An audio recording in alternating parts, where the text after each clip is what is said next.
اس سے پہلے سورہ آل عمران کی کچھ آیتوں کا خلاصہ پیش کیا گیا، خاص طور سے متشابہات کے تعلق سے گفتگو رہی۔ حالانکہ متشابہات کی بہت ساری قسمیں ہیں، حروف مقطعات میں بھی وہ جو ہے حروف مقطعات بھی متشابہات میں شمار ہوتے ہیں، لیکن متشابہات کی وجہ سے بہت سارے فرقے وجود میں بھی آئے جن لوگوں نے الگ الگ نظریہ قائم کر لیا۔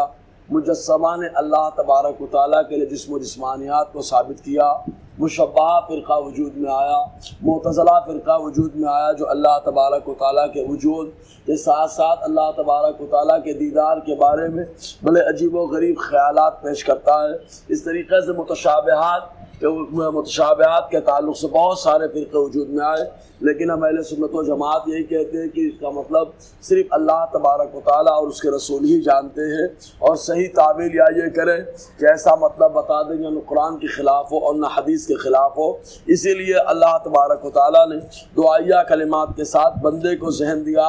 اللہ تبارک و تعالیٰ ارشاد فرماتا ہے، ربنا لا تزغ قلوبنا بعد اذ هديتنا وهب لنا من لدنك رحمة انك انت الوهاب۔ اے میرے بندے تیرے سمجھ میں آئے یا نہ آئے، لیکن تو اس انداز میں کہے، اے میرے پروردگار لا تزغ، ٹیڑھا مت کر، قلوبنا، ہمارے دلوں کو، بعد اذ هديتنا، بعد اس کے کہ تو نے ہدایت دی، یعنی ہدایت پانے کے باوجود، اسلام میں آنے کے باوجود تو اے اللہ ہمارے دل میں کجی اور ٹیڑھے پن کو پیدا مت فرما۔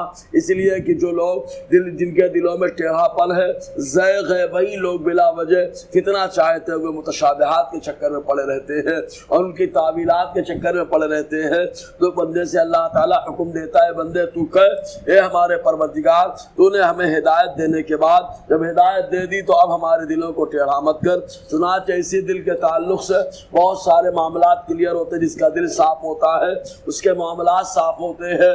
یہی وجہ کہ حضور صلی اللہ علیہ وسلم نے ارشاد فرمایا، انسان کے بدن میں گوشت کا لتھڑا ہے، اگر وہ صحیح رہتا ہے تو پورا بدن صحیح رہتا ہے، اور اگر وہ گوشت کا لتھڑا خراب ہو جائے تو انسان کا پورا بدن خراب ہو جاتا ہے۔ اسی گوشت کے لوتھڑے کو دل کہا جاتا ہے کہ دل میں اگر آدمی کے جو شفافیت ہے اور صاف ہو تب آدمی کا پورا وجود صاف ہوتا ہے، اور اگر دل میں ٹیڑھا پن ہو جائے تو بدعقیدگی کا بندہ شکار ہو جاتا ہے۔ تو اللہ تبارک و تعالیٰ کہتا ہے، میرے بندے بولو، اے ہمارے پروردگار تو ہدایت تو نے دی ہے، اب اس کے بعد ہمارے دل کو ٹیڑھا پن مت دے۔ وَهَبْ لَنَا مِن لَّدُنْكَ رَحْمَةً، اور اے پروردگار ہمارے لیے اپنے پاس سے رحمت عطا فرما دے۔ ایک حدیث میں تو یہاں تک آیا، اور آقا علیہ السلام اکثر اسی لیے دعا کرتے تھے، یا مقلب القلوب قلب قلوبنا علی طاعتک، یا مصرف القلوب صرف قلوبنا علی طاعتک، اے دلوں کو پھیرنے والے ہمارے دل کو اپنی فرما برداری کی طرف پھیر دے۔ چونکہ حدیث پاک میں حضور نے ارشاد فرمایا، مومن کا جو دل ہوتا ہے رحمان کی 2 انگلیوں کے درمیان ہوتا ہے۔ حالانکہ اللہ تبارک و تعالیٰ رحمان ہاتھ اور جسم وغیرہ آپ سے پاک ہے، مطلب وہ جدھر چاہے ادھر پھیر دے۔ بندہ جیسا کرنے والا ہوتا ہے اللہ تبارک و تعالیٰ ویسے اس کے ساتھ معاملہ فرما دیتا ہے۔ چنانچہ اللہ تعالیٰ فرماتا ہے کہ بندے بول، وَهَبْ لَنَا مِن لَّدُنْكَ رَحْمَةً، اے پروردگار ہمارے لیے اپنے پاس سے رحمت عطا فرما۔ جب رحمت آتی ہے بندے کے دل میں تو ٹیڑھا پن دور ہو جاتا ہے، بدعقیدگی دور ہو جاتی ہے۔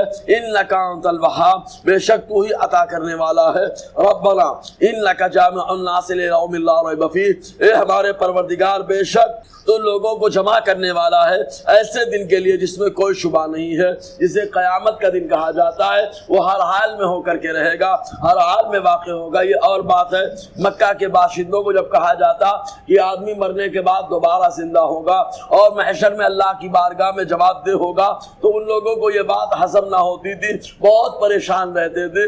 اللہ تبارک و تعالیٰ نے اس پر بہت ساری نشانیاں ظاہر فرمائی، اور ان نشانیوں کا ذکر کافی حد تک قرآن مقدس کے اندر بھی ملتا ہے۔ تو اللہ تعالیٰ فرماتا ان اللہ لا یخلف المیعاد، بے شک سب کو اللہ تبارک و تعالیٰ محشر میں جمع فرمانے والا ہے، اور جب جمع فرمائے گا تو اس دن کوئی وعدے کے خلاف کام نہیں کرے گا۔ اللہ نے جو وعدہ فرمایا ہے اس وعدے کے اعتبار سے عطا فرمائے گا۔ جس کو کہا ایک کے بدلے بدلے اتنا ملے گا تو اللہ تعالیٰ اتنا ہی عطا فرمائے گا، اور گناہ میں ایسا نہیں کہ کسی کے اوپر ظلم ہو جائے، جو اللہ تعالیٰ نے فرمایا وہی ہو کر کے رہے گا۔ ان اللہ لا یخلف المیعاد، بے شک اللہ تبارک و تعالیٰ وعدے کے خلاف نہیں کرتا ہے، جو وعدہ اس نے فرما دیا اس پر مکمل جو ہے فیصلے نافذ فرماتا ہے۔ یہ اور بات ہے کہ وعید یعنی دھمکی دینا، اور دھمکی دینے کے بعد اللہ تبارک و تعالیٰ کرم کے طور پر سزا نہ دے۔ جیسے مثال کے طور پر کسی کے کام کے تعلق سے رب نے فرما دیا اگر یہ عمل تو نے کیا تو ایسی صورت میں یہ سزا ہے تمہاری، لیکن اللہ تبارک و تعالیٰ اگر چاہے تو اس کے خلاف کر دے، یہ اس کا کرم اور یہ اس کی رحمت ہے۔ انشاءاللہ اور آگے گفتگو رہے گی۔ اللہ تعالیٰ ہم سب کو فیضان قرآن، برکات قرآن